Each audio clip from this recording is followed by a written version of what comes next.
शमसुल इस्लाम जी की पुस्तक गोलवर्कर की हम हमारी राष्ट्रीयता की परिभाषा एक आलोचनात्मक समीक्षा के पिछले एपिसोड में हम इसके फर्स्ट चैप्टर को कंप्लीट कर चुके हैं, जिसमें हमने जाना कि गोलवर्कर हिंदुओं को भारत की ही मूल संतान बताते हुए यहाँ के स्वाभाविक मालिक घोषित करते हैं। अपनी बात को अवैज्ञानिक तौर पर साबित करने के लिए वे उत्तरी ध्रुव का सहारा लेते हैं और करोड़ों वर्ष पहले आए ज्योग्राफिकल चेंजेस का सहारा लेते हैं। उस समय में ना तो यहाँ पर आदम और ना ही आदम की जात मौजूद थी, जिस समय का उल्लेख गोलवर्कर करते हैं। उसके बाद वे चर्चा करते हैं कि किस तरीके से संवैधानिक तौर तरीकों से मिली आजादी उन्हें मंजूर नहीं है और भारत नाम अपने आप में उन्हें बड़ा ऊट पटांग लगता है, क्योंकि ये उनके हिंदू राष्ट्र को रिफ्लेक्ट नहीं करता, उसकी भावना को रिफ्लेक्ट नहीं करता। गोलवर्कर के जमाने में बेशक डीएनए टेस्ट की फैसिलिटी ना अवेलेबल रहती हो, लेकिन गोलवर्कर इस बात को अच्छे से जानते थे कि हिंदू जो है वो यहाँ के मूल संतान नहीं है और एक विदेशी नस्ल से ताल्लुक रखते हैं। और बार बार गोलवर्कर ने अपने लेखन में नस्ली शुद्धता की ही बात करी है। आज हरियाणा के राखी गढ़ी में मिले नरकंकालों के अवशेष के डीएनए से भी ये साबित हो गया है कि ये जो डीएनए हैं वो यहाँ के इंडिजिनियस पीपल के डीएनए से मैच नहीं करते हैं। इन सभी चीजों के ऊपर हमने चर्चा पिछले एपिसोड में कर ली थी और पिछले चैप्टर में भी। अब हम चर्चा को यहाँ से आगे लेकर चलेंगे और सेकंड चैप्टर की तरफ बढ़ेंगे। तो चलिए मेरे साथ। जय भीम, मैं शालिनी और आप देख रहे हैं अंबेडकर नामा। अध्याय 2।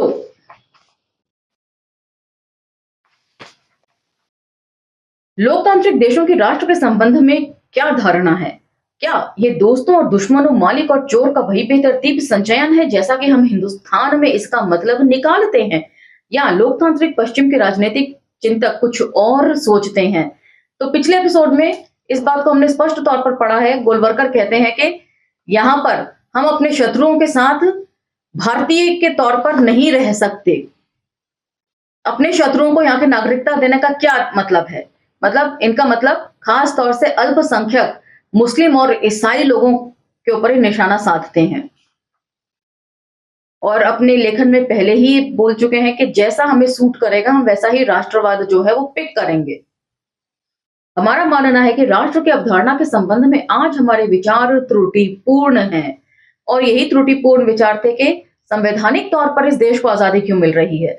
पिछले एपिसोड में ही हमने जाना है आखिर में कि संवैधानिक आजादी इन्हें मंजूर नहीं थी। ये हिंदू राष्ट्र बनाना चाहते थे भारत को और भारत नाम भी इन्हें बड़ा उटपटांग लगता था। ये विचार पश्चिम के उन राजनीतिक विज्ञानियों के विचारों के अनुरूप नहीं है जिनका हम अनुकरण करने की सोच रहे हैं। इनका राष्ट्रवाद भी पश्चिम की देन है और बार बार ये जो डॉक्टर अंबेडकर के ऊपर इल्जाम लगाते हैं कि उन्होंने पश्चिम से उधार लिया है संविधान, इनका राष्ट्रवाद भी पश्चिम से उधार लिया हुआ है। इनके अपने दिमाग में तो ये बातें आ ही नहीं सकती। इसीलिए इस मुकाम पर उचित ही है कि हम ये समझ लें कि पश्चिमी राजनीतिक शास्त्री सार्वभौमिक राष्ट्रीय विचार के संबंध में क्या कहते हैं और अपनी अवधारणा में सुधार करें। इसी लक्ष्य को ध्यान में रखते हुए हम अब दुनिया भर में स्वीकृत राष्ट्र की अवधारणा को प्रस्तुत तथा विवेचित करेंगे। एमएस अणे जब इस पुस्तक की भूमिका हम पढ़ रहे थे तो हमने जाना था कि एमएस अणे कहते हैं कि दुनिया भर के संविधान में कहीं भी अल्पसंख्यकों के अधिकारों का हनन किया जाए ऐसा नहीं लिखा गया है, लेकिन गोलवर्कर कह रहे हैं कि इससे हमें कोई मतलब नहीं है। हमें संविधान नहीं चाहिए, हमें राष्ट्र चाहिए और संवैधानिक तरीकों से मिली आजादी भी हमें नहीं चाहिए। हमें तो केवल हिंदू राष्ट्र चाहिए जिसे हम अपने हिसाब से चला सकें। राष्ट्र शब्द एक संयुक्त विचार को प्रदर्शित करता है। यह कुछ स्पष्ट रूप से भिन्न अभिप्रायों को एक साथ बिना अपना मूल स्वरूप खोए मिलाकर एक समग्र निर्माण से बनता है और ये तब तक अस्तित्व में रहता है जब तक इसके सारे घटक एक संगति में बने रहते हैं। तमाम राजनीतिक दार्शनिकों ने अलग अलग शब्दों में इसे कहा है, लेकिन सभी एक ही भाव को संप्रेषित करते हैं। आधुनिक शब्दकोशों में भी यही अर्थ है। फॉलर ने राष्ट्र शब्द की परिभाषा इन शब्दों में दी है: एक जनगण या नस्ल जो वंश, परंपरा, भाषा, इतिहास या राजनीतिक संस्थाओं के आधार पर अलग से पहचानी जा सके। अनेक राजनीतिक शास्त्रियों द्वारा दी गई परिभाषाएं और विस्तृत तथा सटीक हैं। हालांकि तमाम लेखकों को उद्धृत किया जा सकता है, लेकिन हम उनमें से कुछ को उद्धृत करेंगे और उनके परीक्षण पर पता लगाएंगे कि सारतः वे क्या चीज है जिस पर वे एक मत है। मतलब आप अलग अलग विचारों को उठाएंगे और उसमें से जो कीवर्ड्स हैं उनको पिक करेंगे और अपनी एक विचारधारा बनाएंगे। इनके पास हमेशा से मेरिट का राग अलापते हैं, लेकिन इनके पास इतना भी दिमाग नहीं है कि अपनी एक खुद की परिभाषा गढ़ सकें। दूसरी जगहों से बोरो कर करके इसको अपनी परिभाषा के तौर पर ये प्रस्तुत करेंगे।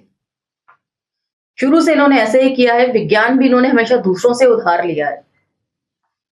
प्रोफेसर होलकॉम के अनुसार यह विद इन ब्रैकेट राष्ट्रीयता एक सामूहिक भावना है, एक तरह का भाईचारे का भाव या एक निश्चित गृह राज्य के संदर्भ में एक परस्पर सहानुभूति। इसका उत्स स्मृतियों की एक साझा विरासत में होता है, चाहे वे किसी महान उपलब्धि और गौरव की हो या फिर विनाश और तकलीफों की। क्षमा प्रार्थी हूं, बार बार शब्द बोलने में अटक रही हूं। गला खराब है और टॉन्सिल्स एक्टिव हो रखे हैं, बहुत जोर पड़ रहा है बोलने में। प्लीज इस बार काइंडली एडजस्ट 1-2 दिन के लिए। बर्गेस के अनुसार इसका अर्थ होता है एक जनगण जिसके पास साझा भाषा और साहित्य, साझा रीति रिवाज और सही गलत की साझा चेतना हो और जो भौगोलिक रूप से एकीकृत भूखंड में निवास करते हों। प्रसिद्ध जर्मन राजनीतिक लेखक ब्लंस्टली राष्ट्र को इस प्रकार परिभाषित करते हैं, यह साझा चेतना, अनुभूति और नस्ल के पुश्तैनी समाज के विभिन्न पेशों और सामाजिक हैसियत वाले पुरुषों के समूह का एक संघ होता है। एक साझा सभ्यता के अनुभूति और नस्ल खास तौर पर भाषा और रीति रिवाजों से आपस में जुड़े होते हैं, जो उन्हें सभी विदेशियों से भिन्न एक पहचान और एकता का भाव प्रदान करते हैं। यह राज्य के बंधन से बिल्कुल अलग होता है। गेटल इस अवधारणा की अपनी अभिव्यक्ति में बिल्कुल स्पष्ट हैं, जब वे अपनी पुस्तक introduction to political science with in bracket political science की भूमिका में कहते हैं कि राष्ट्रीयता से अभिप्राय एक ऐसी आबादी है जिसमें नस्ल, भाषा, धर्म, परंपरा और इतिहास के साझा बंधन हों। ये प्रभाव एकता की चेतना पैदा करते हैं जो व्यक्तियों को राष्ट्रीयता में बांधती है। तो राष्ट्र में बांधना इनका मकसद है। हिंदू राष्ट्र बनाना, राज्य की अवधारणा से इन्हें कोई मतलब नहीं है। संविधान जो है वो राज्य को निर्देश देता है कि आप जो है सभी के अधिकारों को समान रूप से सुरक्षित करें और इन्हें उसी चीज से चिढ़ है, इसलिए ये राज्य के फेडरल स्ट्रक्चर को ध्वस्त करना चाहते हैं। इन्हें संविधान नहीं चाहिए, इन्हें सिर्फ हिंदू राष्ट्र चाहिए। इनके लेखन में बार बार ये इसी बात का जिक्र कर रहे हैं। राष्ट्र को सभ्यताओं का समुदाय कहते हुए गम्प्लोविच संक्षिप्त किंतु सबसे मानीखेज हैं। हमारे अपने राजनीतिक लेखक श्री काले अपनी पुस्तक इंडियन एडमिनिस्ट्रेशन में कहते हैं कि एक राष्ट्र एक समुदाय है जिसके सदस्य एक दूसरे से नस्ली, जातीय, विद इन ब्रैकेट नृवंशीय मतलब खांटी, धार्मिक और भाषाई सूत्रों से जुड़े होते हैं।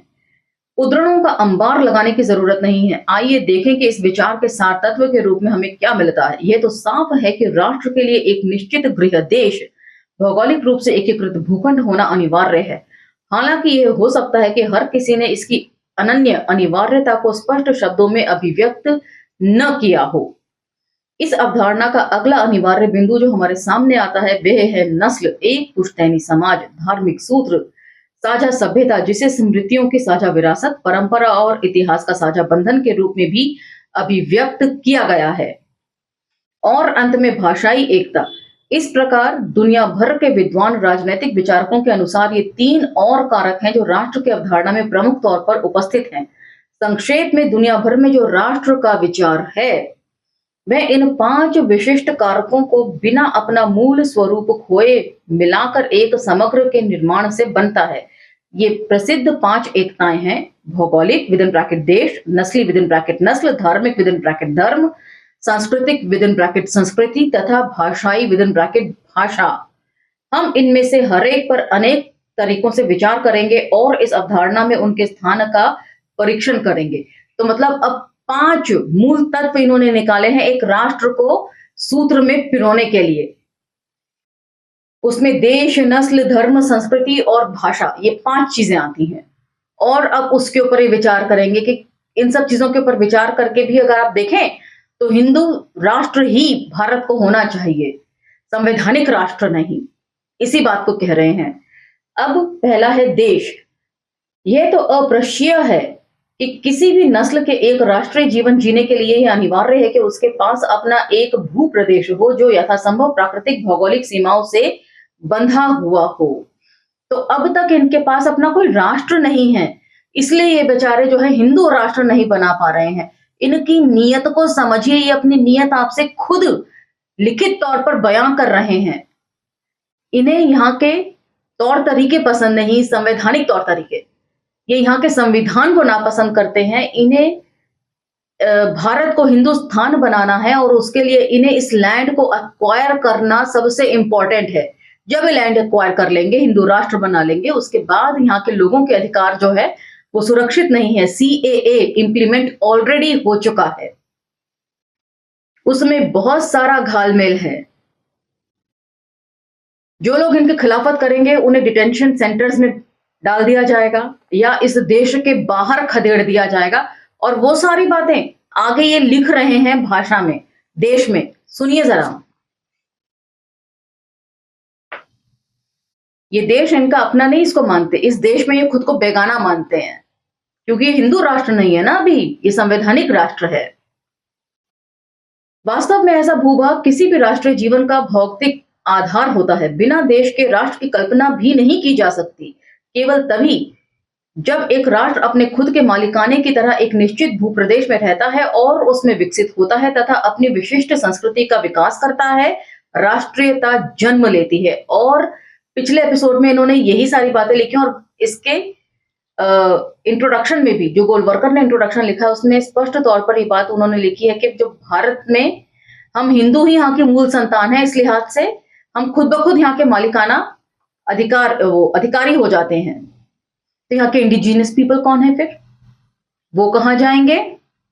वो कहाँ जाएंगे? सुनिए किस तरह खदेड़े जाएंगे ये अब आगे के लेखन में सुनिए। इतिहास में ऐसी नस्लों के तमाम प्रमाण हैं जिन्होंने एक देश पर कब्जा किया और स्वयं को समय के साथ साथ एक राष्ट्र के रूप में ढाल लिया। ये कहा जा सकता है कि यहाँ तक कि अमेरिका ने भी, जहां अनेक यूरोपीय आबादियां बसी और परस्पर मिलकर उन्होंने एक समरूप, एक समग्रता का निर्माण किया, सिर्फ एक अलग भूभाग होने के परिणाम स्वरूप ही स्वतंत्र राष्ट्रीयता प्राप्त की है। अन्यथा ऐसा कुछ भी नहीं था जिसके आधार पर पुरानी पीढ़ियों, ध्यान दीजिए, पुरानी पीढ़ियों को उनके अमेरिकी बच्चों से अलग से पहचाना जा सकता। जहां MS अणे ने अमेरिका का एग्जाम्पल दिया था कि अमेरिका ने धर्म को जो है वो बैकफुट पे करके राष्ट्रीयता को आगे बढ़ावा दिया और सबको एक राष्ट्र में, एक सूत्र में पिरोया। वहां गोलवरकर कह रहे हैं कि नहीं, इस लिहाज से ये जो है ना रंग भेद की नीति को बढ़ावा दे रहे हैं। कि किस तरह पहचाने जाते हैं? यूरोप के बहुत सारे लोग जो है वहां जाके बस गए अमेरिका में, और वहां के जो इंडिजिनस पीपल थे उनको उन्होंने खदेड़ के सारे लैंड को एक्वायर कर लिया और अमेरिका बना लिया। और ये जो है ना रंग भेद के हिसाब से आप उसको समझ सकते हैं। इंडिजिनस पीपल अलग दिखाई देते हैं और जो यूरोपियन गोरे चिट्टे लोग हैं वो अलग से दिखाई देते हैं। और यही वो यहां पर इस देश में करने वाले हैं। इसके साथ ही ये इसका भी उदाहरण है कि किस प्रकार एक अलग देश में स्वतंत्र जीवन विभिन्न हितों को जन्म देता है और समय व्यतीत होने के साथ साथ मात्र नस्ल को अंक नई विशिष्ट सांस्कृतिक पहचान प्रदान करता है, जिससे एक नए राष्ट्र का उदय होता है। इतिहास में ऐसे भी उदाहरण हैं जहां प्राचीन राष्ट्र अपनी मातृभूमि खोने के परिणाम स्वरूप अपनी राष्ट्रीयता से भी वंचित हो गए। इंडिजिनस पीपल्स को उन्हीं की राष्ट्रीयता से वंचित कर दिया गया। समझ लीजिए यहाँ पर क्या करने वाले हैं। हिंदू राष्ट्र बनते ही यहाँ जो मूल निवासी का नारा आप लोग बुलंद करते हैं ना, आपको तुरंत फूल निवासी बना देंगे, फूल बन के बैठिएगा फिर यहां। और यहां पर मुझे न्यूजीलैंड का एग्जाम्पल याद आता है। अभी मौजूदा संसद में किस तरीके से वहां का जो आदिवासी समुदाय को नेतृत्व प्रदान कर रही थी, मैं नाम भूल रही हूं उन फीमेल MP का, जिन्होंने अपनी इंडिजिनस पीपल की मातृभाषा में पूरी स्पीच दी। और वहां की संसद ने उसका स्वागत किया स्पीच का। लेकिन ये लोग इस तरह की डाइवर्सिटी को पसंद नहीं कर रहे हैं। इतिहास में ऐसे भी उदाहरण हैं जब प्राचीन राष्ट्र अपनी मातृभूमि खोने के परिणाम स्वरूप अपनी राष्ट्रीयता से भी वंचित हो गए। उदाहरण के लिए यहूदियों को लीजिए।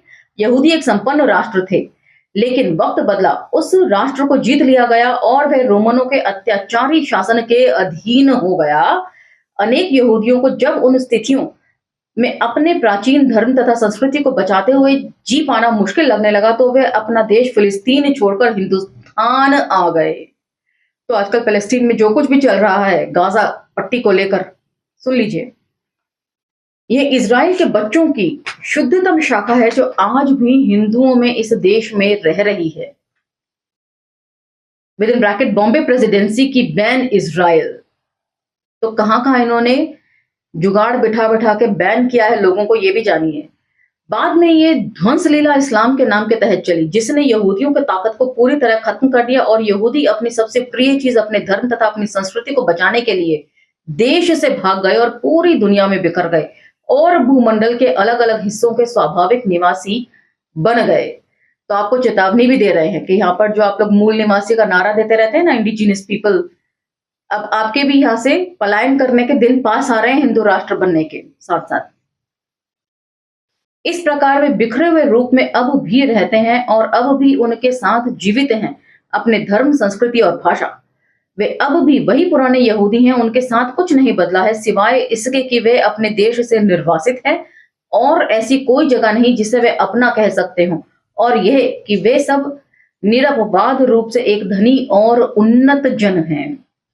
लेकिन जैसा कि सारी दुनिया जानती है कि वे बस नाम के जनगण हैं और एक राष्ट्र नहीं है। यहूदियों की अपनी प्राचीन आबादी के साथ फिलिस्तीन में पुनर्वास में जो हालिया प्रयत्न है, वे एक खंडित मूर्ति के पुनर्निर्माण और व्यवहारिक रूप में मृत हिब्रू राष्ट्रीय जीवन को पुनर्जीवित करने के प्रयास से अधिक और कुछ नहीं है। ऐसा ही एक उदाहरण पारसियों का है। इस्लामी हमले की वही पुरानी कहानी और इसके साथ जुड़े रहने वाले नरसंहारों, विनाश, ध्वंस, लूट और आगजनी, सभी पवित्र स्थानों का अपमान और धर्म और संस्कृति के अपवित्रीकरण और हत्यारों के धर्मों में धर्मांतरण, और वह हर चीज जो इस्लाम के प्रसार के साथ नाभिनालबद्ध है, अपने पूरे घिनौने स्वरूप में एक बार फिर ईरान में दोहराई गई। तब तमाम कट्टर पारसियों ने इस्लाम की अभूतपूर्व क्रूरता की जगह प्रकृति के कठोर तत्वों पर भरोसा करना बेहतर समझा। उन्होंने अपने साथ पवित्र अग्नि ली और ईरान तथा उस पवित्र धरती पर काबिज हत्यारों से दूर कहीं भी जाने के लिए निकल पड़े।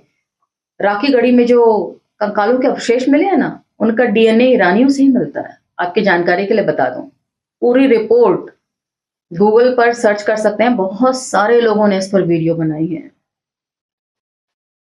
वे उदार हिंदुओं के देश हिंदुस्तान आ गए, जिन्होंने उनकी तरफ भाईचारे का हाथ बढ़ाया और उन्हें संरक्षण तथा सहायता दी, और इस नए देश में वे रहे तथा समृद्ध हुए और आज अपने धर्म तथा संस्कृति को कायम रखते हुए वे एक संपन्न समुदाय हैं। ये तो इनके आर्यनवासी पारसिक बंधु ही निकले ना, इसलिए इन्होंने हाथ बढ़ाया। लेकिन पारसी एक राष्ट्र नहीं है। कोई ये नहीं कह सकता कि पारसियों का ईरानी राष्ट्र आज अस्तित्वमान है।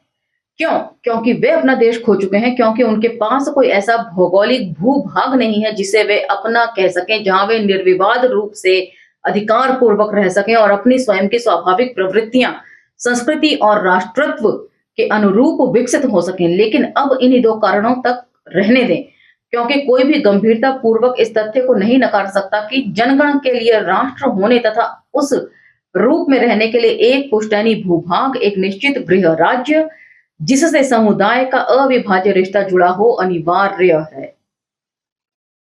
तो दुनिया भर से एग्जाम्पल्स उठाकर अपने मन मुताबिक उसको प्रस्तुत कर रहे हैं कि क्यों हिंदू राष्ट्र इन्हें जरूरी लगता है। जब तक हिंदू राष्ट्र नहीं होगा तो फिर ये संस्कृति और सभ्यता का राग नहीं अलाप सकते। अभी तो इनके हिसाब से संवैधानिक राष्ट्र और खंडित है ये। इनके जो दुश्मन हैं, मुस्लिम और ईसाई और स्पृश्य, उन्हें भी दबाना भी तो जरूरी है। हिंदू राष्ट्र बनेगा तो ये जो सीए का घोषणा हो गई है ना, ये सब कुछ यहीं से उठाया गया कंटेंट है। जो जो चीजें इस पुस्तक में लिखी हैं वही वही चीजें इंप्लीमेंटेशन में लाई जा रही हैं। मौका है 2024, बचा सकते हैं तो बचा लीजिए हिंदू राष्ट्र बनने से इस देश को, इस देश के संविधान को। अदरवाइज सेंगोल तो स्थापित हो ही चुका है। आज का ये वीडियो हम यही विराम देते हैं। चिंतन मनन जारी रखिएगा। पता नहीं मेरी बातें आपको कितनी समझ में आती हैं, क्योंकि कमेंट सेक्शन में जय भीम लिखने से ये नहीं समझ में आता कि आपको कुछ समझ में आया है या नहीं। कोशिश कीजिए कुछ कंटेंटफुल कमेंट्स डालें। मिलते हैं अगले एपिसोड में, लेकिन वीडियोस को लाइक शेयर सब्सक्राइब करना ना भूलें। अब मुझे आगे दीजिए। धन्यवाद। जय हिंद।